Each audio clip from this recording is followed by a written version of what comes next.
Hello বন্ধুরা, আজকের video খুব মজাদার হতে চলেছে।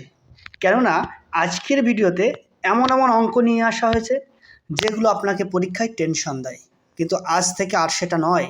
কেননা তোমাদের জন্য নিয়ে আসা হয়েছে একটা অভিনব পদ্ধতি, যেটার মাধ্যমে এই ধরনের অঙ্ক খুব সহজেই করে আসতে পারবে। চলুন তাহলে ভিডিওটা শুরু করা যাক।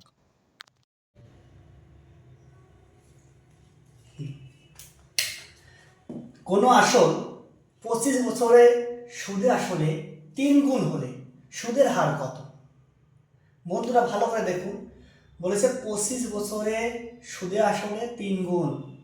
তাহলে সুদ আসল যদি আমার 100 টাকা হয়, তাহলে সুদে আসলে বলেছে 3 গুণ মানে কত? 300 টাকা হবে। এই 300 টাকার মধ্যে আমার আসল আছে 100 টাকা, তাহলে বাকি থাকে 200 টাকা। এটা হচ্ছে সুদ। তাহলে এই সুদটা কত বছরে হচ্ছে? এটা হচ্ছে 25 বছরে। তাহলে 25 বছরে যদি সুদ হয় 200 টাকা, তাহলে 1 বছরের সুদ কত হবে? 200 ভাগ 25। এটা কাটাকাটি করলে হয় 8 সমান সমান 8 টাকা। তাহলে বন্ধুরা সুদের হার কত?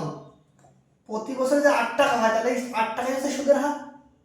তাহলে সুদের হার হবে 8%।